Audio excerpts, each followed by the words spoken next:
Opinion: why Apple is sticking with India despite Trump's tariff threats. Donald Trump is back in the White House, and he's got Apple in his sights. The US president, now in his second term, has been crystal clear he wants iPhone production back in the US. He has even threatened a 25% tariff on iPhones assembled in India, reportedly warning Apple CEO Tim Cook directly. You'd think that kind of pressure would have Apple scrambling to relocate factories stateside. But they're not.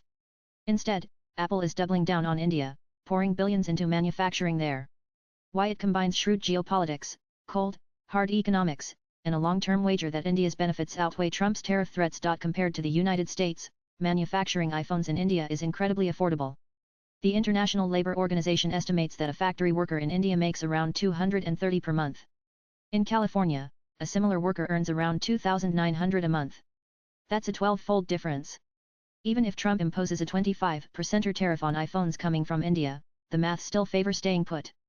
The cost of labor, combined with other expenses like land and utilities, makes US manufacturing a tough sell. The government of India is practically rolling out the red carpet for Apple.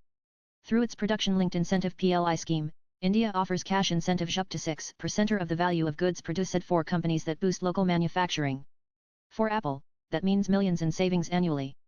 Since 2021, when the PLI program kicked in, Apple's partners like Foxconn and Pegatron have ramped up production, churning out 14 billion worth of iPhones in India last year alone, according to India's Ministry of Commerce.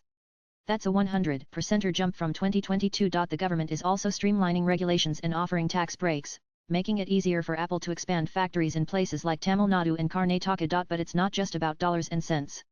Apple is playing a bigger game. For years, the company leaned heavily on China for manufacturing. Over 90% of iPhones were made there as recently as 2019. Then came the US-China trade wars, COVID supply chain chaos, and Beijing's tightening grip on foreign businesses. Apple realized it couldn't keep all its eggs in one basket. India, with its 1.4 billion people and growing middle class, was the obvious pivot. By 2025, Apple aims to produce 25% of its iPhones in India, up from 14% now, according to JP Morgan analysts. That's not just cost-cutting, it's risk management. If tensions flare with China, Apple has got a fallback. Trump's tariff threats complicate things, but they don't change the calculus.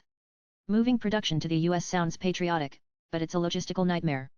The US lacks the skilled workforce and supply chain infrastructure that India has built up. India has the ecosystem, component makers, assembly lines, and a government that's hungry for investment. Plus, Apple's not starting from scratch. Foxconn's China plant, one of Apple's biggest, employs 40,000 workers and produces iPhone 16 Pro model Cheyenne stuff that used to be Chennai only. There's also the market angle. India's not just a factory for Apple, it's a goldmine for sales. With 600 million smartphone users and counting, India is the world's second largest market. Apple's iPhone sales there grew 50% year-on-year in 2024, hitting 8 billion, according to Counterpoint. Local production keeps prices competitive by dodging import duties, which can add 20% to a phone's cost. If Apple moved manufacturing back to the US, it would face higher production costs and lose ground in India's booming market. That's a double whammy no CEO would sign up for. Geopolitics seals the deal. Trump's tariffs are a headache, but they're not unique. The US has slapped duties on Chinese goods for years, and India is less likely to end up in a trade war with Washington. Plus, India is cozying up to the US as a counterweight to China, which gives Apple diplomatic cover. Apple is doubling down on India as a strategic manufacturing base, betting on its cost efficiency and geopolitical alignment with the US amid rising trade tensions. This isn't just about dodging tariffs on Chinese goods. India's skilled workforce, government incentives like the PLI scheme, and growing consumer market make it a pragmatic long-term play. Plus, aligning with a use-friendly partner helps Apple navigate an era of fractured global trade. Swipe left for next video. So, why is Apple sticking with India? It's cheaper, it's strategic, and it's a hedge against a volatile world. Trump can tweet and threaten all he wants, but Apple is playing chess while he's playing checkers. The numbers don't lie, and neither does the map. India is where the future is built. On iPhone at a time. The writer is a columnist. His articles have appeared in various publications like The Independent, The Globe and Mail, South China Morning Post, The Straits Times, etc. Views expressed in the above piece are personal and solely those of the author. They do not necessarily reflect NEWS18's views. Latest blogs